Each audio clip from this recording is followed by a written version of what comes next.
ஆயர்பாடியில எப்பொழுதும் போல எல்லார் வீட்லயும் போய் பால், வெண்ணெய், தயிர் எல்லாத்தையும் திருட்டுத்தனமா சாப்பிட்டுட்டு கிருஷ்ணர் ஓடோடி வரார். கிருஷ்ணனை தண்டிக்கணும் அப்படின்னு யசோத மாதா, அதாவது கிருஷ்ணனுடைய அம்மாவாக இருக்கக்கூடிய யசோதை, தாய் யசோதை கிருஷ்ணனுக்கு இன்னைக்கு சரியான அடி கொடுத்து அவனை திருத்தணும் அப்படின்னு கிருஷ்ணனை தேடி ஓடோடி வரா யசோதை. கிருஷ்ணனுக்கு எந்த இடத்துல போய் ஒளிஞ்சுக்கணும்னு தெரியல. சுத்தி முத்தி எல்லா இடத்தையும் பாக்குறார் கண்ணன். ஆயர்பாடியில பாலு, தயிர், வெண்ணெயை விற்கக்கூடியவன் ததிபாண்டன். அவனுடைய இல்லத்து வாசல்ல அந்த பாலு, தயிர், வெண்ணெய் எல்லாம் விற்பதற்காக நிறைய பானைகள் அடுக்கப்பட்டிருந்தது. உடனேயே கண்ணன் ததிபாண்டன்ட்ட கெஞ்சினானா, ஏ ததிபாண்டா, ஒரே ஒரு உதவி எனக்கு நீ பண்ணுப்பா. உன்னுடைய பானைக்குள்ள நான் போய் ஒளிஞ்சுக்கிறேன்.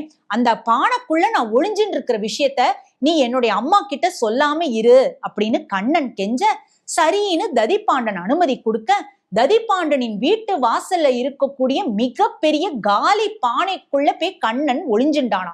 யசோத கண்ணனை தேடி அந்த இடத்துல வரா.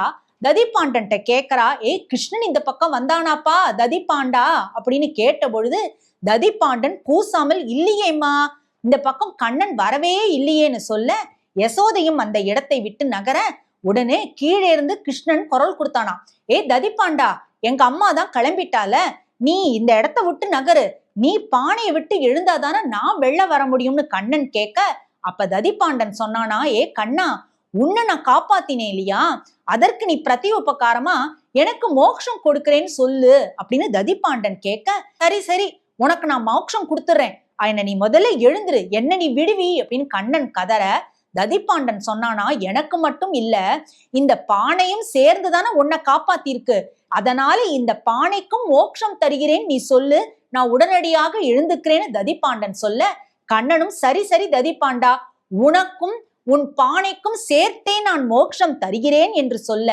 ததிபாண்டன் பானையை விட்டு குதிக்க அந்த இடத்துல புஷ்பக விமானம் வந்து நிற்க, ததிபாண்டன் தன்னுடைய பானையோடு புஷ்பக விமானத்தில் ஏறி அமர்ந்து கொண்டு அற்புதமாக பகவான் வீற்று இருக்கக்கூடிய அந்த லோகத்திற்கே சென்ற கதையை பெரியவர்கள் கிருஷ்ண லீலையின் ஒரு அங்கமாக சொல்லி சொல்லி ரசிப்பது உண்டு.